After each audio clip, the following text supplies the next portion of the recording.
Good morning, everybody. Just wanted to welcome you to the 10th of December edition of Dave TV. Look at that. My friend Joanne made that for me. It's a little skull earring, purple amethyst skull. And Joanne's a really nice chick. I see her at the Starbucks here in Reston every couple of days. She has a really cool website, purpleology.com. And you can go to the DCR-TV mailbag from yesterday, the 9th, and have a link up there to her Facebook page. And I wanted to thank her very much. She's a cool gal, and she loves purple. And I also wanted to plug today DC Redbone Hot Sauce. This is one of our new advertisers on DCR-TV. You know, we get a lot of media folks who like to advertise on the site, but once in a while we get somebody selling something else, and this is really cool stuff. So go to the front page of DCR-TV.com and click on the link for DC Redbone. You will go crazy. What else we got today? Oh yeah, we got DCR-TV's got people who read the site from everywhere.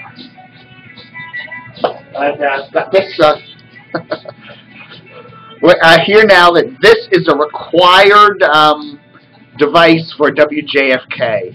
WJFK in the front office, in the receptionist has a pair of these, and these are kept. And I hear that Sam Rogers over at CBS in Lanham is requiring that all CBS stations in the Washington market have a number of these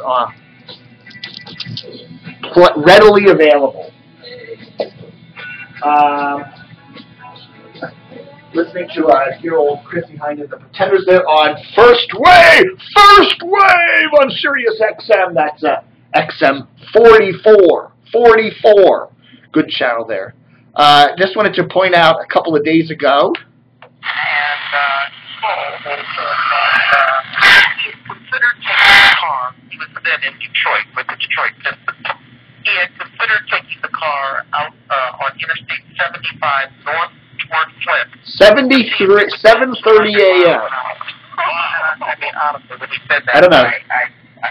I can't get good AM reception here, close to all these computer monitors and stuff, but AM 730 is WTNT. It recently moved over from 570, and it's got a show called America's Morning News on. And I just talked to, a couple days ago, to John McCaslin, who is the co-host of that show, and we did a little write-up on him. So go to DCRTV.com and scroll down a couple of pages, not pages, but a couple of blurbs, and you'll see my interview with John McCaslin. And he talks about what's going on at America's Morning News. They're now doing this. There used to be the Washington Times morning show, and it was done from a studio at the Washington Times building, I believe. And then the Washington Times went through all that commotion a while back. And anyhow, the Washington Times is still a content provider for the show. They still do news and stuff on it, but it's basically it's an independent show now. TRN. I was going to say Turner News. No, it's Talk Radio Network, TRN. TRN is also starting up America's Radio News Network here in Washington. And it's going to be a fully programmed, all-day kind of talk channel. America's Morning News, I don't believe, is actually part of that, but it all feeds into it. John McCaslin is an executive VP at the new network. And we have a write-up on all that. I believe that's in the 2-8 DCRTV.com. So get on to DCRTV.com, scroll down to one of our blurbs from 2.8, and you can read all about it. This is one of my old radios, a Radio Shack DX398. It's not a bad little radio here.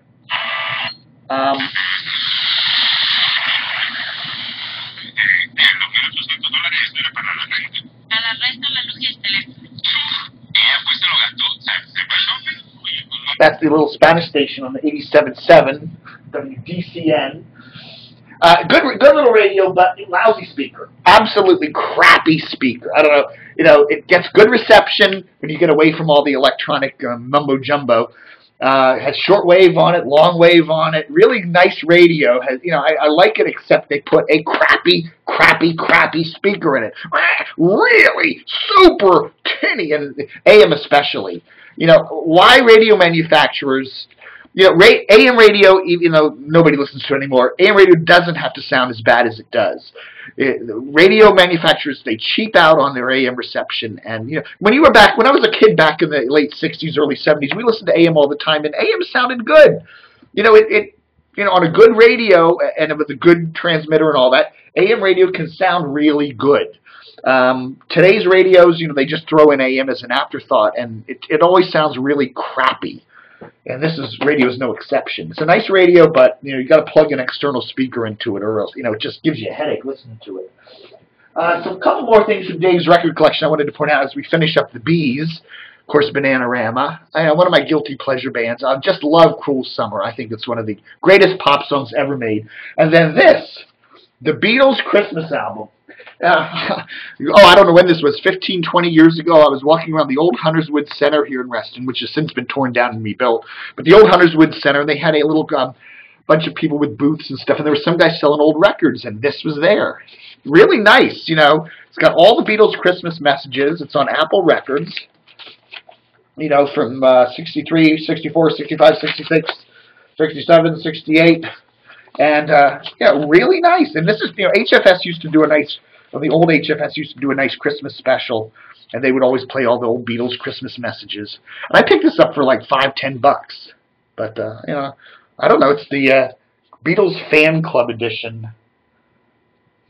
Interesting here, huh? But, Christmas time, I'll always pop this on the old Victrola and play it. Big news today, of course, is the Washington Post gloating. They're gloating that TBD is going down the toilet. TBD is the local news website that was started by All Britain's Channel 7 back in the late summer.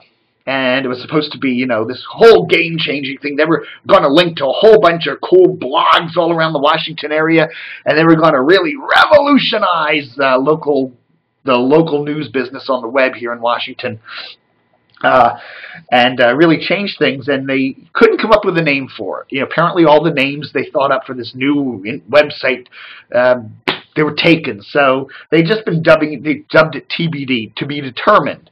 And eventually, when they got around to launch time, they said, let's just call it TBD. So they basically took Channel 7's website, Channel 7, the major ABC station in Washington, which is owned by the same company, All Britain, and they just, when you type in WJLA.com, it takes you to TBD. And then they took News Channel 8, which is also owned by All Britain, and they decided, we'll call that TBD TV. TBD TV. So all of a sudden, people that were used to WJLA.com and News Channel 8 are now going to this thing called TBD. And, it caused a lot of confusion. And I don't know, a lot of the blogs, the TBD blog network, a lot of the blogs were kind of dopey. Some of the blogs are cool. Arlington Now, ARL Now is a good website. The guy who runs it's really cool. And, it's nice to link to sites like that. But some of the stuff, is like the Cupcake website in Tacoma Park or something like that. Why are you going to get a lot of news out of something like that? And, of course, they didn't approach DCRTV to be a partner either. So, they got to be really stupid. Anyhow, I probably wouldn't have done it, but anyhow, the website started up in July or August or whatever, and it's been kind of, they post stories on the website, and there's no comments on them, no comments. You can tell that nobody's really participating in it, and a lot of the problems I think that TBD has, besides having a lousy name, besides doing a lousy launch, besides doing crappy PR and marketing for it, the problem is that there's a lot of local news web elements in the Washington media market. You got the Washington Post, the big kahuna. You got the Washington Examiner, which is really putting a big presence on the internet, even though their website is maddening. I hate it when you go to that website and that little corner tab comes down and covers over the copy. I want to take a hammer and just smash it. Ugh! Don't do that! And then you've got all the TV stations in Washington, 4, 5, 7, and 9. well, 7 used to, but 4, 5, and 9 have really built-out websites, NBCWashington.com and Channel 5's MyFoxDC.com. Heavy-duty news elements on there. You've got the patch sites coming up from AOL, so there's a lot of local news now on the web. Even the Washington Post, well, they tried Loud and Extra a couple years back, which kind of went down the toilet. But, so you've got Albritton now with TBD trying to compete with all this. And then you've got tons of bloggy type thing. You got DCRTV, you got DCist, you got a whole bunch of other people covering local news and local stuff from a whole bunch of different angles. So, and Yahoo and AOL and everybody else. So here's TBD coming in to try to compete with all this stuff. And I don't know, it just seemed like, not a good thing. Albritton's been lucky with Politico. They hit something that clicked, but I don't think TBD. TBD is going to get merged back into Channel 7. It'll be JLA.com.